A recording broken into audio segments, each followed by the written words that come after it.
One, two, three.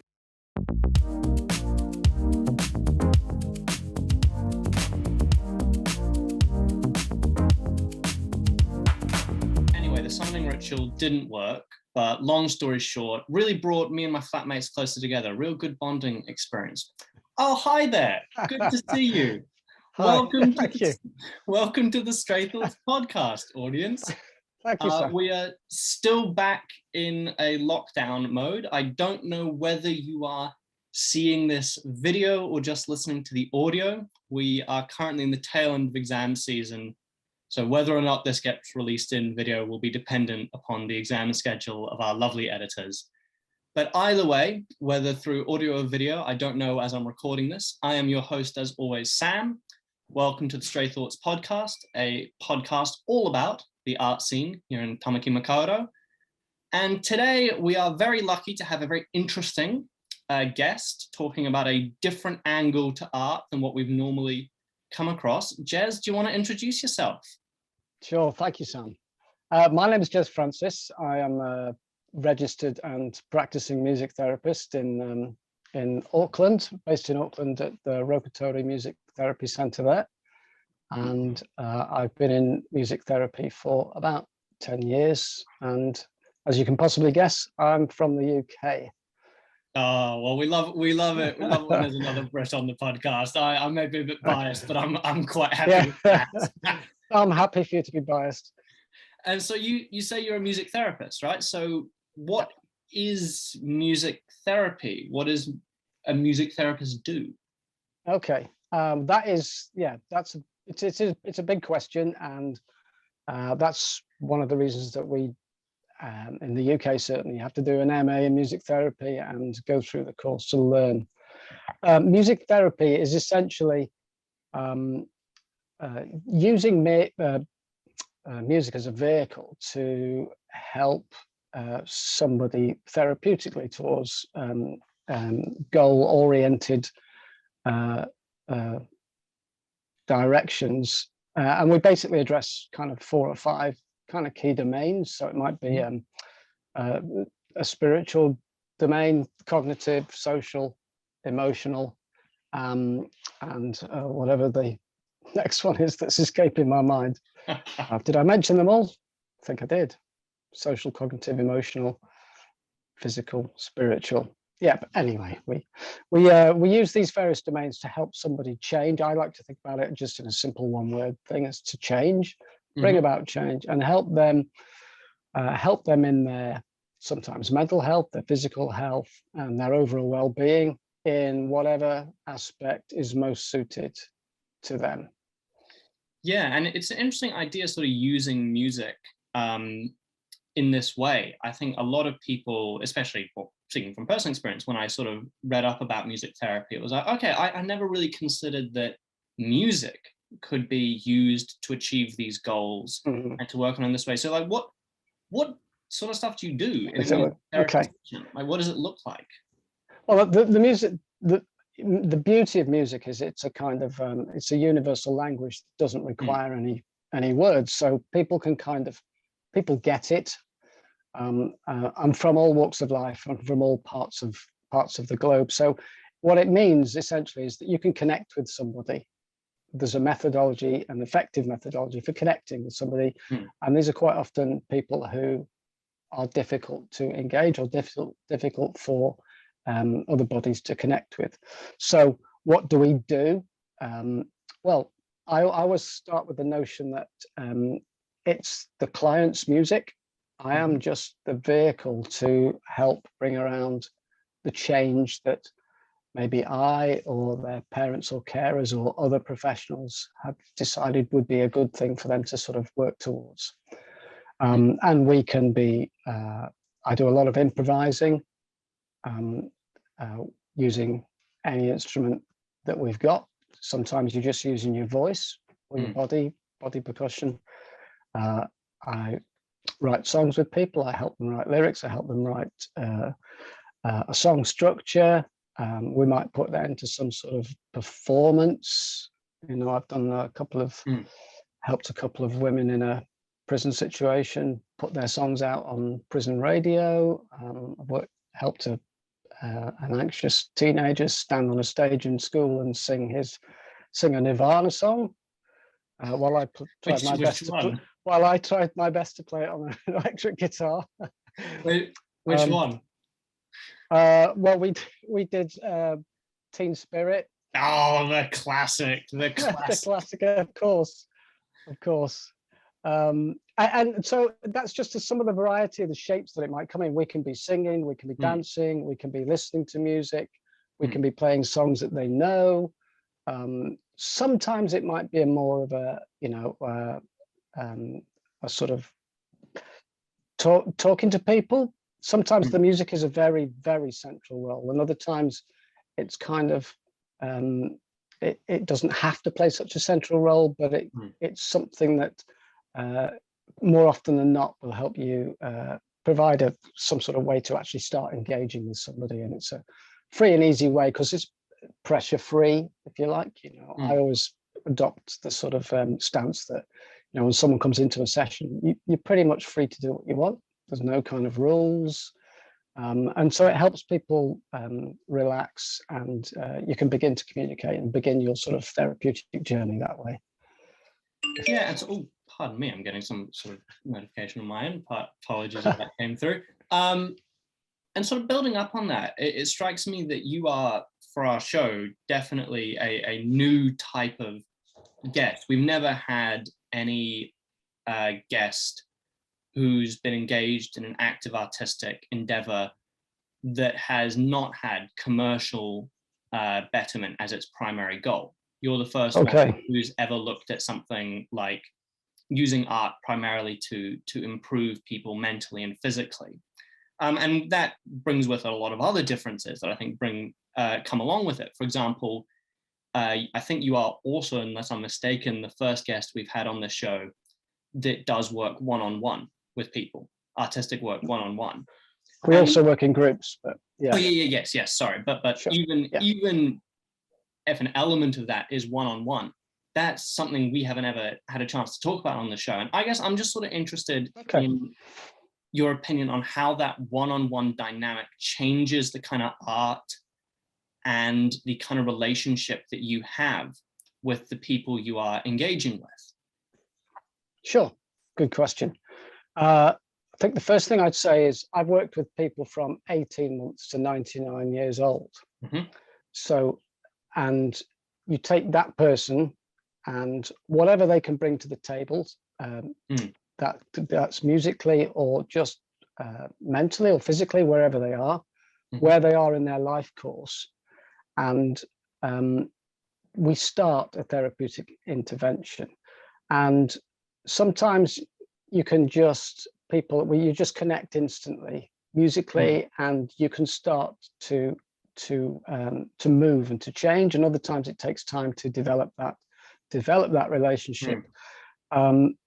What is interesting is that the idea is that it ultimately you're building sort of what I like to kind of think of as social capital through musical capital. So we're using the capital, the value, the integral strength of music in order to help somebody become a much more social being, essentially, because for a lot of people it's about connecting. It's about connecting with other people and having the confidence and the well-being to be able to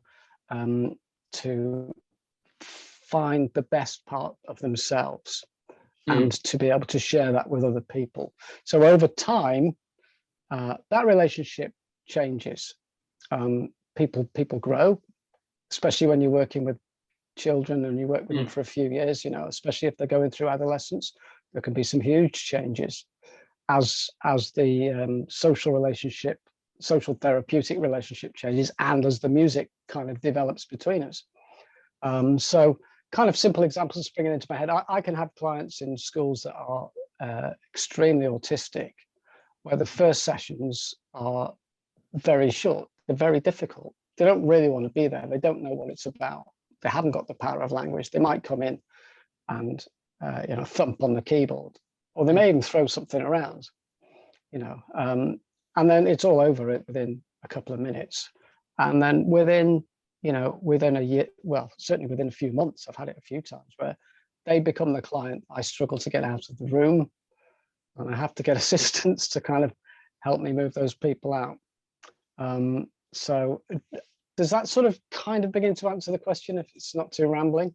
Yeah, no, it's interesting to me, the idea of using art to try and improve well-being, because well-being is such an ephemeral and personal thing. You line up 100 people in a room and you ask them what is well-being, you'll get 100 different answers. And yet, as you sort of said at the start of this interview, that like music is a universal language, and so we're really pulling in two opposite directions, and it kind of almost it creates a kind of interesting dynamic that you might not see in other kinds of therapy. Yes. Yeah. I think, yeah. I think you hit on a really good point there. One thing that I'm always aware of, every single person is individual, unique. Mm-hmm. And even if I work with, 10 people that are suffering from dementia, each of them are going to be manifesting that in an extremely different way. They're all highly individual. I think the more artistic side of it is sort of helping. If you want to engage with art, you've got to use all your senses. You've got to be able to see what's going on. You've got to be able to hear what's going on. You've got to be able to almost touch it. It's got to be almost sort of tangible. And so what we might spend some time doing is helping people to listen, to really listen, and not just to the music, but to listen to themselves. So in a musical kind of sense, it's sometimes I might play with it, just to use sort of examples to try and help make it a bit easier. I might be playing with somebody who's playing a xylophone or a glockenspiel or something, and they're playing away and they're in their own little world.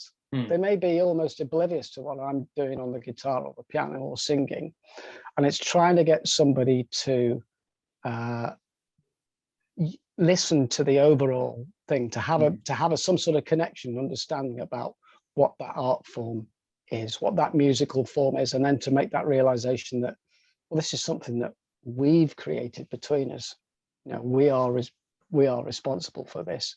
And so that's also part of a sort of a journey, definitely, because some people might be able to do that straight away. Most people are going to struggle to listen to what somebody else is playing while they're playing. So for me, that's a real, the art is in the music, and it's in the music making. I mean, we actually use the term musicking, which kind of means the act of making music. We are musicking together. I like that. No, that's a nice turn of phrase. Yeah, it's been in the music therapy world for a few decades as a phrase. But I like it because it's not about the music. It's about the musicking for me. It's about the process of doing it, and it's that art form actually in a sort of a live setting. Interesting. No, I hadn't thought about that. Yeah, but sort of changing the subject of the verbiage, like going from about the music to about the person. Sort of, I want to touch on a little theme that you've mentioned at a few points in this discussion, and that's the range of ages that music therapy is used at. So what did you say your youngest one? You said your oldest was 99 years and your youngest was 18 months. 18 months when I started. I'm curious as to then how the use of music therapy and how your experience working in this sector changes based on the age of the people you're working with. Is there more uniformity in the approach than perhaps we might expect? Or is it like really diverse and has to be approached in very different manners? Because normally an age, when we're dealing with art and an age range that extreme, we will see huge differences in the approach. So I'm curious. Yeah. Certainly the latter of the two things that you said there, the range and diversity of the way in which you would put together an intervention and help somebody is going to be massive. So if we go from one extreme to the other, you know, somebody working with somebody that is 18 months or younger, it may be around just trying to, if somebody's struggling to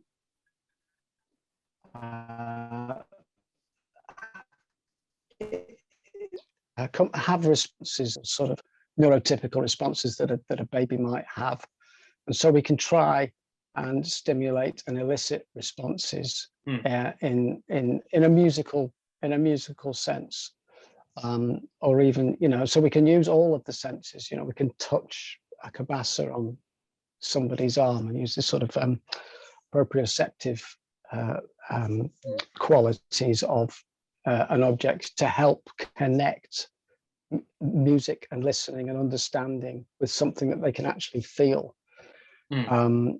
And you know, with as children, as they grow up, I mean, we work with people with you know, autism is this classic, but it might be, you know, it can be children that have got, say, like a pathological demand avoidance. You know, they're just going to refuse to do anything that you might ask of them.